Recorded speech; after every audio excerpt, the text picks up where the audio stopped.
नमस्कार दोस्तों, ओम नमः शिवाय। स्वागत है आप सभी का इस नए वीडियो में। ओम नमः शिवाय, जय श्री शिवाय नमस्तुभ्यम, हर हर महादेव। हम सभी का श्री गणेश चतुर्थी का समय चल रहा है। इस श्री गणेश चतुर्थी के इस पावन समय पर षष्ठी तिथि अर्थात छठवीं दिन होता है, जिसे हम षष्ठी तिथि कहते हैं।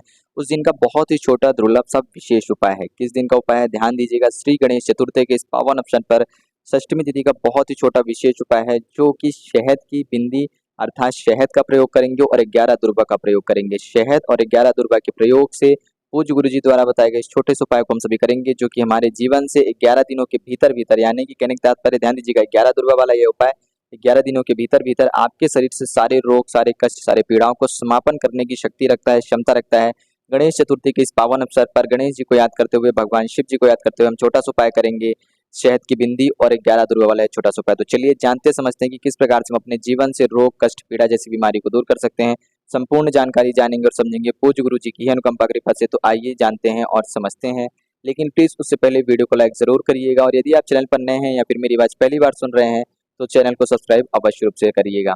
देखिए, हमें बहुत सारी पीड़ाएं रहती हैं, बहुत सारे कष्ट रहते हैं जो शारीरिक रूप पर कष्ट रहते हैं, और ये ऐसे कष्ट हैं, ऐसे दर्द हैं, ऐसे आंतरिक दर्द रहते हैं कि जिन्हें हम बता नहीं पाते हैं, और यह दर्द हमारे जीवन से खत्म ही नहीं होते हैं। यानी कि ऐसा दर्द, ऐसा जो कष्ट है, हम सभी को कहीं ना कहीं बना रहता है। कितनी भी दवा कर लें, कितनी भी उपचार कर लें, कोई भी दवा उपचार कर ले, कोई भी औषधि खा ले, यह दर्द हमारे शरीर से कुछ दिन के लिए लापता रहेगा, यानी कि समाप्त रहेगा। और जैसे हमारी दवा बंद होती है, पुनः में दर्द होना प्रारंभ हो जाता है। फिर वह चाहे सर दर्द हो, माइग्रेशन जैसी समस्याएं हो, बहुत ज्यादा सर के एकदम मिड में, बीचों बीच, यहाँ पर मिड में, यानी कि मध्य स्थान पर दर्द होता हो, फिर चाहे माथे का यह हिस्सा हो या माथे के पीछे दर्द होता हो, या फिर चाहे फिर हम कहें तो सबसे ज्यादा हमारे पुरुष जो ज्यादा काम काज में व्यस्त रहते हैं, या फिर हमारे घर की महिलाएं, गृहिणी जो है, हमारे घर की जो लक्ष्मी होती है, माताएं बहनें हैं, जो घर की लक्ष्मी मानी जाती है, उनको सबसे ज्यादा पीड़े रहती हैं। क्योंकि सबसे ज्यादा उनको मुख्य रूप से पीठ में देखने के लिए, दर्द देखने के लिए समस्या मिलती है, या फिर गर्दन में कहीं ना कहीं तो समस्या रहती ही रहती है। सबसे ज्यादा महिलाओं को पीठ में समस्या रहती है, पीठ में कहीं ना कहीं दर्द होता है, या फिर उनके कमर में यहाँ पे साइड में कहीं ना कहीं दर्द बना रहता है। कुछ और कुछ ऐसी बीमारियां हैं भी हैं जो प्राकृतिक रूप से बीमारियां रहती है, जिनकी वजह से दर्द होता है। तो वह समस्याएं, वह दर्द भी दूर होंगे, वह पीड़ाएं भी दूर होंगी। फिर वह चाहे कंधे हो या पीठ में दर्द हो, रीढ़ की हड्डी में, बैकबोन में बहुत ज्यादा दर्द रहता है, काम काज की वजह से बहुत ज्यादा दर्द बना रहता है। जो कुछ हमारी प्राकृतिक नेचर, यानी कि जो नेचर रूप से हमारे पास बीमारी आती है, जो प्राकृतिक भगवान की कुदरती तीन बीमारी है, जो समस्याएं हैं, जो कि हर महीना वार्षिक जो हमारी चलती है, उससे हमें कहीं ना कहीं दर्द होता है। और या फिर यदि हमारे छोटे छोटे बच्चे हैं, उनको कहीं ना कहीं ठंड का समय हो, गर्मी के समय हो, थोड़ा सा दौड़ लेते हैं, थोड़ी सी मेहनत कर लेते हैं, तो उनको हार्ट में प्रॉब्लम होती है। कहीं ना कहीं देखा जाए तो ये कैंसर की शिकायत तो रहती ही रहती है, कहीं ना कहीं हार्ट अटैक की भी शिकायत हो सकती है, या फिर बहुत ज्यादा दर्द पीड़ा रहती है, चेस्ट में पीड़ा हो, या फिर चेस्ट के सिवा बहुत ज्यादा साइड में, बच्चों को, बच्चे जो हमारे खेलने कूदने जाते हैं, थोड़ा वर्कआउट कर लेते हैं, या लेडीज जो जिम वगैरह जाती हैं, वर्कआउट कर लेती हैं, घर पे वर्कआउट करती हैं, या थोड़ा सा काम कर लेती हैं, तो उन्हें कहीं ना कहीं पेट के मध्य में तो दर्द होता ही होता है कुछ कारणवश। और साथ ही साथ बैक में भी दर्द होना प्रारंभ हो जाता है, यानी कि साइड में, उनके पेट के दोनों साइड की तरफ, यानी कि कहें तो बांका जिसे कहते हैं, बाकी वाले हिस्से में, जिस तरफ हमारी किडनी रहती है, उन हिस्सों में भी दर्द होना प्रारंभ होता है। तो ऐसी किसी भी स्थान में दर्द हो, बीपी हो या शुगर हो या ब्लड प्रेशर की ऐसी कोई समस्या हो, तो हम सभी को एक छोटा सा उपाय करना चाहिए गणेश जी की उसमें, जो कि दुर्भाग्य। गणेश जी हमारे जीवन में बल बुद्धि तो देते ही देते हैं, साथ ही साथ जब बल और बल तो देते ही देते हैं, बुद्धि देते हैं, परंतु बल बुद्धि के साथ साथ जब बल और बुद्धि दोनों देते हैं, तो उस समय पे हमें ऐसी शक्तियां भी देते हैं कि हम अपने रोग से, अपने कष्ट से, अपने पीड़ाओं से लड़ सकें। उसके लिए हम सभी को एक छोटा उपाय करना चाहिए, जिसके लिए सबसे उत्तम जो तिथि मानी जाती है वह षष्ठी तिथि होती है। कौन सी तिथि होती है? किसी भी प्रकार की रोग कष्ट दूर को करने के लिए षष्ठी तिथि। जो हमारी पंचमी तिथि थी, वह हमारे जीवन में धन धान्य ऐश्वर्य की पूर्ति करने के लिए थी। जो हमारी चतुर्थी तिथि थी, जिस दिन गणेश जी की चतुर्थी स्टार्ट हुई है, उस दिन हम सभी को बुद्धि, विद्या, विनय, विवेक की प्राप्ति होती है। जिस दिन हम गणेश जी की स्थापना कराते हैं, तो हम सभी के जीवन में बुद्धि, विनय, विद्या, विवेक, इन सब की प्राप्ति होती है। तो आज हमारे जीवन से रोग कष्ट पीड़ा इन सभी को क्षय करने का दिन है, यानी कि जो षष्ठी तिथि है। क्या करेंगे हम? दुर्वा लेंगे। दुर्वा कितनी लेनी है? 11 दुर्वा लेनी है। जैसे कि यहाँ पर देख रहे हो आप सभी को, यहाँ पर स्क्रीन में 11 दुर्वा दिख रही है। एक छोटे से चम्मच में शहद लीजिएगा, एक तांबे के पात्र में 1 लोटा शुद्ध जल तैयार करिएगा, साथ ही साथ एक खाली पात्र लेंगे। यह सारी सामग्रियां लेकर के अपने घर के नजदीकी किसी भी भगवान शिव जी के मंदिर पहुंचेंगे। कहाँ पहुंच रहे हैं हम? भगवान शिव जी के मंदिर पहुंच रहे हैं। किस समय पे पहुंच रहे हैं? तो हम इस उपाय को कभी भी कर सकते हैं, ध्यान दीजिएगा। अभी तो मैंने सामग्री बताई है, गुरुजी ने जैसा कहा था कि हम सभी को 11 दुर्वा लेनी है, 1 चम्मच शहद लेना है, 1 लोटा शुद्ध जल लेना है, एक खाली पात्र लेना है साथ में। परंतु इसमें सबसे विधि विधान जो आता है, सबसे महत्वपूर्ण बात आती है, वह है समय की। समय सारणी का नियम इसमें सबसे ज्यादा विशेष है। अभी तक जो आप उपाय कर रहे थे, जो कार्य कर रहे थे, उसमें समय सारणी का इतना ज्यादा विशेष नियम नहीं था जितना इसमें था। उदाहरण के लिए यदि कहूँ तो जिस दिन आप, क्योंकि यह उपाय आप सभी को लगातार 11 दिनों तक करना है, ठीक, 11 दुर्वा वाला उपाय है। अब इसमें प्रश्न आता है कि क्यों 11 दिनों तक करना है और 11 दिनों तक कैसे करेंगे? तो इसमें नियम ये है कि जिस दिन आप पहले दिन जिस समय पे करेंगे, पहला दिन आपका जिस समय पे यह उपाय होगा, ठीक उसी समय पे आपको प्रत्येक 11 दिनों तक इस उपाय को करना है। यदि आप सुबह 10 बजे कर रहे हैं, तो डेली आपको सभी को इस उपाय को सुबह 10 बजे करना है। यदि आप शाम को कर रहे हैं 5 बजे या 6 बजे कर रहे हैं इस उपाय को, तो डेली आप शाम को 5-6 बजे ही करेंगे। यानी कि जितने पहले दिन जिस समय पे करेंगे, ठीक उसी समय पे एग्जैक्ट उसी टाइम पे आपको प्रत्येक दिनों पर करना है। तो आप अपने अनुसार समय सुनिश्चित कर लीजिएगा, क्योंकि अब सुबह से लेकर शाम तक में कभी भी एक समय पे सभी को करना है। ठीक, अब हम समझते हैं कि हमारा उपाय कैसा रहेगा। यह सारी सामग्री ले ली है। अब सबसे पहले हमारे पास जो 11 दुर्वा है, इस 11 दुर्वा की हम एक बंडल तैयार करेंगे। अच्छे से किसी भी एक धागे से बांध करके हम सभी को एक गट्ठी बना लेनी है। इस प्रकार से हमने एक गट्ठी बना ली है 11 दुर्वा की। अब इस 11 दुर्वा को हम भगवान शिव जी की शिवलिंग के ऊपर समर्पित करेंगे। जब समर्पित करेंगे तो बाल चंद्रेश्वर महादेव जी का नाम लेंगे। क्या नाम लेंगे? बाल चंद्रेश्वर महादेव जी का नाम लेंगे। देखिए, हम चाहते हैं कि हमारे जीवन से जो है दर्द दूर हो।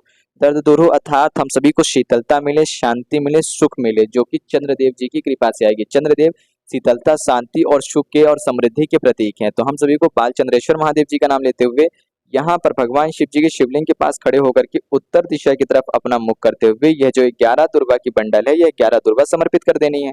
11 दुर्वा समर्पित कर दी। अब 11 दुर्वा समर्पित हो जाएगी, उसके बाद हम सभी को क्या करना है कि हम सभी के पास ये जो शहद है, अब इसी शहद से हम सभी को एक छोटी सी बिंदी लगानी है। क्या करनी है? इस शहद से बिंदी लगाएंगे, इस जल के पात्र में लगाएंगे। कहाँ पर? ध्यान दीजिएगा, यह जो इस मान लीजिए यहाँ पर है ना, हमने इस कोने में बिंदी लगा दी है। यहाँ पर आपको शहद की बिंदी लगती हुई दिख रही है। चंद्रेश्वर महादेव जी का नाम लेकर के आपने एक बिंदी लगा ली है। ठीक, अब इस जल के पात्र को आप अपने दोनों हाथों से पकड़िएगा। क्या करेंगे? इस जल के पात्र को अपने दोनों हाथों से पकड़िएगा और आप सभी का ये जो जल का पात्र था, जिसमें आपने यहाँ पर एक बड़ी सी बिंदी लगा रखी है शहद को, इस जल के पात्र को आप सभी ने अपने दोनों हाथों से पकड़ लेना है। ऐसे पकड़ेंगे। ध्यान दीजिएगा, दोनों हाथों को मारने का तात्पर्य ये नहीं कि सीधा हाथ इसमें लगा दे और उल्टा हाथ अपने सीधे हाथ में लगा दे, नहीं। आपके दोनों हाथ हथेलियां जो है, आपका राइट हैंड भी इस जल के पात्र में रहेगा और लेफ्ट हैंड दोनों ही हैंड जो है, दोनों हाथों के बीच में आप इस जल के पात्र को रखेंगे और जल समर्पित करेंगे। उससे पहले जो आपके पास यहाँ पर एक खाली पात्र था, उसको अब आप यहाँ पर देख रहे होंगे कि जलाधारी के अंतिम की छोर के नीचे है, तो इसको पहले रख देना है। उसके बाद शहद की बिंदी लगानी है। यहाँ पर जल के पात्र में इस शहद की बिंदी लगाएंगे ऐसे, और फिर इस जल के पात्र को अपने दोनों हाथों से उठाएंगे। अब दोनों हाथों से एक ही साथ आप सभी को जल समर्पित करना है। और जल जब आप समर्पित करेंगे तो दुर्गा के ऊपर जल समर्पित करिएगा। जो जल आएगा, जहां पर आपने जो शहद की बिंदी लगाई थी, ये जो शहद की बिंदी लगाई है यहाँ पर देख रहे हो, ठीक इसी के ऊपर से आना चाहिए जल, यानी कि इसी के ऊपर से स्पर्श होते हुए दुर्गा को स्पर्श होते हुए आएगा, यानी कि इसी शहद वाले स्थान से स्पर्श होते हुए आएगा। अर्थात शहद और जल एक साथ होते हुए भगवान शिव जी के शिवलिंग पर दुर्गा को स्पर्श करते हुए यहाँ से बह करके आएगा और इस जलाधारी में एकत्र होगा। जलाधारी थोड़ी बड़ी लेनी है, क्योंकि जैसे आप जल के, जितना बड़ा आपका जल का पात्र रहेगा, उतनी बड़ी आपके यहाँ पर जलाधारी के नीचे पात्र रहेगा, ताकि आपका जल जो है संपूर्ण रूप से एकत्र हो सके, इकट्ठा हो सके। जब जल समर्पित करेंगे उस वक्त बाल चंद्रेश्वर महादेव जी का नाम लेंगे। क्या नाम लेंगे? बाल चंद्रेश्वर महादेव जी का ही नाम लीजिएगा।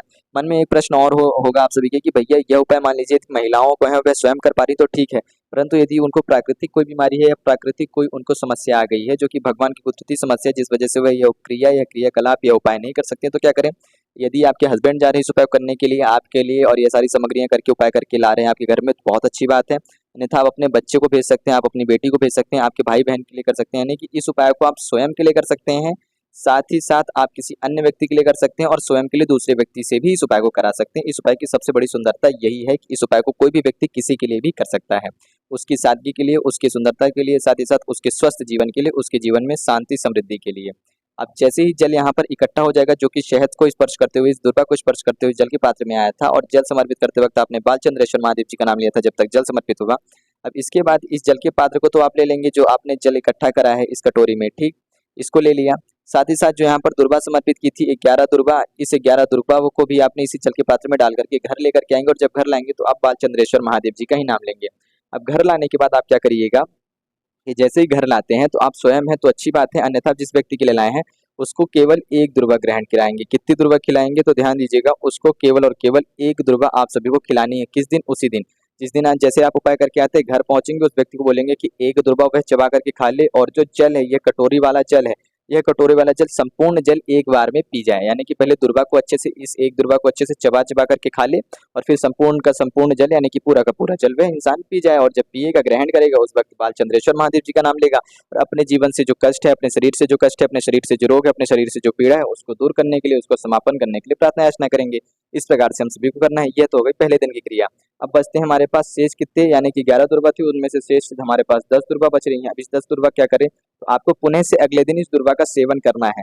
परंतु आपके पास वह दुर्वा तो आप घर में ही रखे रहनी है। आप जल का क्या करें, तो आपको फिर अगले दिन मंदिर जाएंगे, फिर भगवान शिव जी को जल समर्पित करेंगे और किसी भी एक खाली पात्र में जल इकट्ठा करके लाएंगे। जैसे कि आप यहाँ पर जल समर्पित कर रहे थे, शहद की बिंदी लगाएंगे जल के पात्र में और जल समर्पित करेंगे उसी स्थान से यहाँ पर जैसे पहले लगाई थी, और किसी भी एक खाली पात्र में इकट्ठा करके जल लाएंगे। दुर्वा नहीं समर्पित करनी है, केवल जल समर्पित करना है बालचंद्रेश्वर महादेव जी का नाम लेकर के 11 दिनों तक। ठीक पहले दिन दुर्वा समर्पित करेंगे, बाकी के शेष 10 दिनों तक आप केवल और केवल जल समर्पित करेंगे। जल को इकट्ठा करके लाएंगे और दुर्वा के साथ अपने घर में या फिर स्वयं हो या फिर उस व्यक्ति को हो, तो दुर्वा के साथ अगले दिन दूसरे दिन दूसरी दुर्वा खाएंगे और जल ग्रहण कर लेंगे। प्रत्येक दिन आपको जल जो है यानी कि जो आपके पास पानी रहेगा औषधि के रूप में इसको संपूर्ण रूप से पी लेना है, और एक जो दुर्वा रहेगी उसको अच्छे से चबा करके खाना है। और ये जब सारी चीजें आप भगवान शिव जी के मंदिर से ला रहे होंगे, तब उनसे प्रणाम करके प्रार्थना अर्चना करेंगे। सबसे पहले भगवान शिव जी को याद करेंगे, भगवान गणेश जी को याद करेंगे, फिर भगवान चंद्रदेव जी को याद करेंगे, शिव जी को याद करेंगे अपने जीवन में आ रही किसी भी कामकाज में समस्या को दूर करने के लिए, गणेश जी को याद करेंगे सुख शांति समृद्धि बनाए रखें, चंद्रदेव को याद करेंगे जो कष्ट है, जो शारीरिक रोग है, जो पीड़ा है उसको दूर करें, और आपके अंदर, आपके स्वभाव में और आपके जीवन में शीतलता बनी रहे, आपके शरीर में शीतलता बनी रहे। इस प्रकार से आप सभी को प्रार्थना याचना करते हुए यह जो सामग्री है इसको घर लेकर के आ जाना है, और घर लेकर के आएंगे तो आपको संपूर्ण रूप से इसका सेवन करके समापन कर देना है। केवल इतना ही करना है। यदि आप इतनी क्रिया कर लेते हैं 11 दिनों तक, तो आपके शरीर से जितने भी रोग है, जितने भी कष्ट है, वह संपूर्ण कष्ट, संपूर्ण पीड़ा, संपूर्ण बीमारी समाप्त हो जाएगी। फिर वह चाहे हार्ट की तकलीफ हो, शरीर में बहुत ज्यादा सर दर्द रहता हो, सीने में दर्द रहता हो, पेट में दर्द रहता हो, या फिर आपके पेट के साइड में दर्द रहता हो, कंधे में या फिर पीठ में लेडीजों को बहुत ज्यादा पेन होता है, तो ऐसी समस्या जो पीठ की समस्या है, जो सबसे ज्यादा पीठ का दर्द है, यह दर्द भी दूर होगा। बहुत ज्यादा पेन रहता है कमर में या फिर पीठ में लेडीजों को, तो वह दर्द तो दूर होगा ही होगा। साथ ही साथ सर दर्द जैसी जो समस्याएं आती हैं, बहुत ज़्यादा टेंशन या डिप्रेशन जैसी बीमारियां समस्या रहती हैं, ऐसी समस्याएं, ऐसी बीमारी भी आपके जीवन से, आपके शरीर से दूर होगी। केवल और केवल यह 11 दुर्वा वाला उपाय, ध्यान दीजिएगा कितने दुर्वा वाला यह उपाय था, तो केवल 11 दुर्वा वाला यदि आप यह उपाय करते हैं तो आपके शरीर से सारी बीमारी, सारे रोग समाप्त होते हैं 11 दिनों तक, यदि आप सभी यह लगातार करते हैं। षष्ठी तिथि से हम इस उपाय करना प्रारंभ कर रहे हैं। वैसे तो हम सभी का गणेश चतुर्थी के इस समय पे ये जो षष्ठी तिथि पड़ रही है, सोमवार के दिन पड़ रही है, तो बहुत ही शुभ और बहुत ही अच्छा दिन रहेगा आप सभी के लिए सोमवार का दिन। तो आप सभी इस काम को करना जरूर प्रारंभ करिएगा, वह या तो फिर आप शनिवार के दिन से करना प्रारंभ कर सकते हैं। कुछ लोगों के मन में प्रश्न होगा, भैया यदि मान लीजिए हम इस वीडियो को बाद में देख पा रहे हो, षष्ठी तिथि निकल चुकी, सोमवार का दिन निकल चुका है, फिर हम क्या करें? तो कोई दिक्कत वाली नहीं, षष्ठी तिथि और सोमवार का दिन निकल चुका है, तो भी आप इस उपाय को गणेश चतुर्थी के 1 या 2 दिन भी बचे हैं, तो आप गणेश चतुर्थी के जितने दिन भी बचे हैं उसी दिन से इस उपाय को करना प्रारंभ करें और 11 दिन तक करें। फिर चाहे पितृपक्षी आप सभी का प्रारंभ लग चुका हो, चाहे बीच में आप सभी को चंद्र ग्रहण का मुख देखना पड़ रहा है, कोई बात नहीं, आप इसको दोबारा करें चंद्र ग्रहण के दिन। चंद्र ग्रहण समाप्त होने के बाद इस क्रिया विधि को कर लें और इस उपाय को करें। अपने जीवन से, अपने शरीर से हर प्रकार के रोग, हर प्रकार के कष्ट, हर प्रकार की बीमारी को दूर करें। तो संपूर्ण जानकारी आप सभी को बहुत ही सरल और सहज रूप से देने का प्रयास किया गया है। गुरु जी की कृपा से उम्मीद करता हूँ बहुत ही अच्छे से समझा पाया होगा। यदि कुछ प्रश्न हो तो जरूर पूछिएगा। वीडियो पसंद आए तो वीडियो को लाइक जरूर करें, और यदि आप चैनल पर नए हैं तो चैनल को सब्सक्राइब जरूर रूप से करिएगा। जय श्री शिवाय, नमस्तुभ्यम, हर हर महादेव, ओम नमः शिवाय।